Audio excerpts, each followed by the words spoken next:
Now, the next question is about how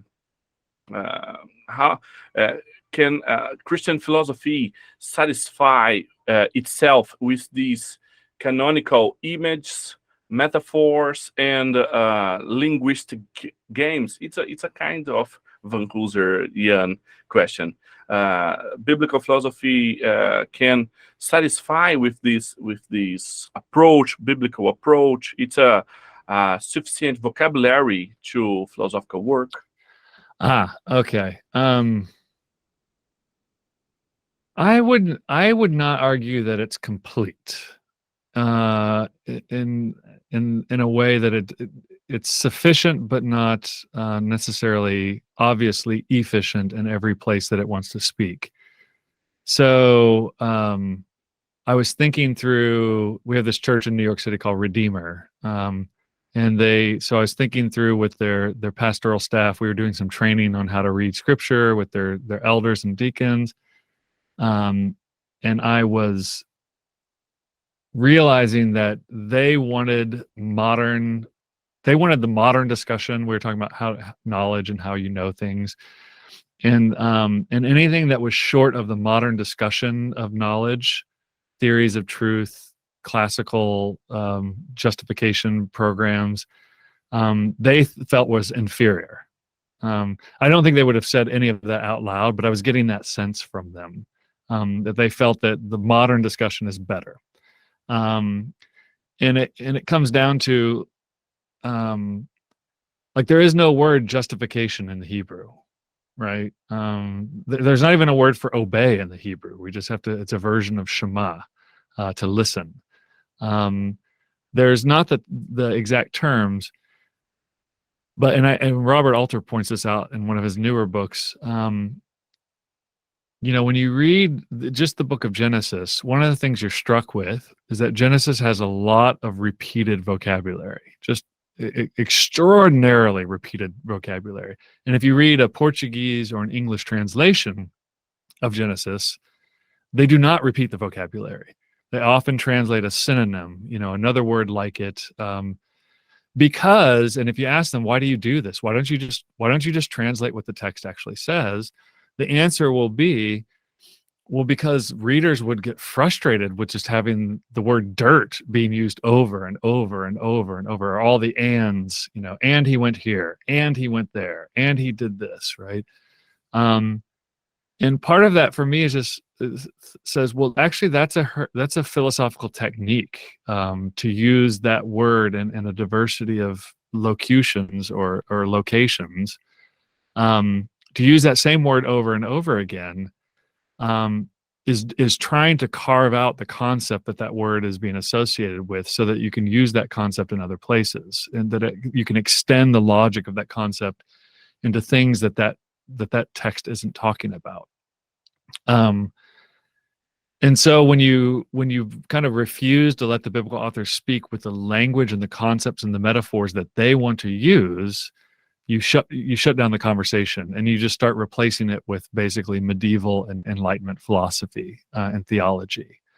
So for instance, the word ra, which is evil, yara, to do evil, to commit evil, to plan evil. Well, the garden has a tree of tov, v'ra, good and evil. As some Jewish translations say, good and bad, but that's not wrong, because bad is, it's evil on one side and it's bad. It's displeasing, could be another word. I don't like it. It could be, we could call it ra. Even in modern Israeli Hebrew, you could say it's ra, meaning like, yeah, I don't like it. It's not good, like mal in Spanish or something. But also God does evil to people, right? God plans evil. He executes evil. I don't know, something like a dozen times in just the Torah. So we have God committing evil all over the place. And they're using the same word, ra, evil. Now, in your English translations, I'm pretty sure in the Portuguese translations, it will be the same. They do not say, and God did evil. They will translate it away and say, and God planned a disaster, or God planned calamity, or, some So and that's actually not a bad translation for the sense of the word, but what they're not allowing you to do is see how that word is being used in all of these different ways to create a concept of the metaphysics of the universe that then can be extended into all kinds of other places and locations and ideas. And I'm working on I'm finishing a book, or I finished it, on Darwinism in the Bible, the ideas of natural selection within the Bible. And, one of the things that I'm arguing is that they have a metaphysical view that actually depends on you understanding what Ra and Tov actually are, which is not like ice cream is Tov and Lego, stepping on Lego. I don't know, you guys have Lego? Yes, we have Lego in Brazil. Yeah. Yes. So stepping on Lego, on a tile floor and you're with your bare feet, that's Ra, right? Like there's a lot more going on with their metaphysical descriptions and assumptions. So I do think the biblical authors give us enough to work with, and then like everything that I'm talking about in the evolutionary, the critique of evolutionary sciences, the things that Darwin I think gets right from Scripture, the things that maybe he doesn't understand about what's going on in Scripture. I'm using all the concepts and metaphors and vocabulary of Scripture itself to engage critically everything that's being done in modern evolutionary science. It's not sufficient to talk about every last thing. So like genetics and DNA, I can't have detailed discussions from the biblical authors of view, but it gives me a framework with which I can engage all of those ideas and extend the thinking of Scripture. So the more you understand the depth of the metaphor in Scripture, the further you can extend it into computer engineering and epigenetics and kind of everything else that you might want to talk about, that the biblical authors would be interested in. So it's not like if you brought a biblical author, if you could magically bring them into the world today and explain to them like petroleum engineering, it's not like they would go like, oh, who cares, right? Like they would actually have thoughts about petroleum engineering. And I would want to know what their thoughts are. The example I use with my students is the entire system of justice in Scripture has no policing and no incarceration involved. There's no jails, there's no police. And that's an entire cohesive system of justice. Now, obviously, it's a very different culture.